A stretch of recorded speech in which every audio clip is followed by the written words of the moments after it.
महाराष्ट्र अंधश्रद्धा निर्मूलन समितीच्या वतीनं मागील 36 वर्ष समाजातील शोषण, फसवणूक, भोंदूगिरी, दिशाभूल घडवणाऱ्या अंधश्रद्धेविरुद्ध सातत्यानं काम करतेय. संघटना विज्ञाननिष्ठ समाज निर्मितीसाठी सातत्यानं प्रयत्नशील आहे. संघटनेनं जादूटोणा आणि बुवाबाजी विरुद्ध कायदा करण्याची मागणी 1995 पासून लावून धरली होती. त्यानंतर महाराष्ट्र शासनानं 26 डिसेंबर 2013 रोजी जादूटोणाविरुद्ध कायदा मंजूर केला. त्यामुळे सध्या समाजकल्याण विभागाच्या वतीनं स्थापन करण्यात आलेल्या जादूटोणा विरोधी कायदा जनजागृती प्रसार प्रचार समितीमध्ये संघटनेतील कार्यकर्त्यांचा समावेश करण्यात यावा अशी मागणी अंधश्रद्धा निर्मूलन समितीच्या वतीनं करण्यात आली आहे. जिल्हाधिकारी अमोल येडगे यांना मागणीचं निवेदन देण्यात आलं.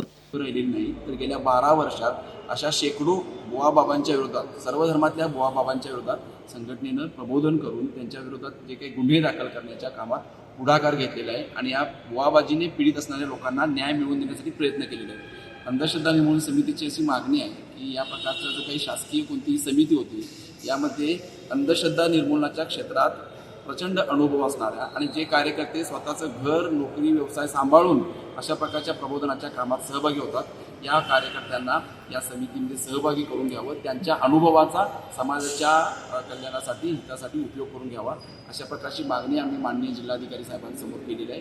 साहेबांनी त्याचा विचार करू याबद्दल आम्हाला आश्वस्त केलेलं आहे. तसेच आजूबाजूला घडणाऱ्या ज्या काही अंधश्रद्धाविषयी घडामोडी असतील त्या अंधश्रद्धा निर्मूलन समिती असेल किंवा माननीय जिल्हाधिकारी असेल यांच्यापर्यंत पोहोचवाव्यात, अशा प्रकारचं आवाहन देखील साहेबांनी केलेलं आहे. त्याबद्दल सुद्धा साहेबांच्या या भूमिकेचं आम्ही स्वागत करतो.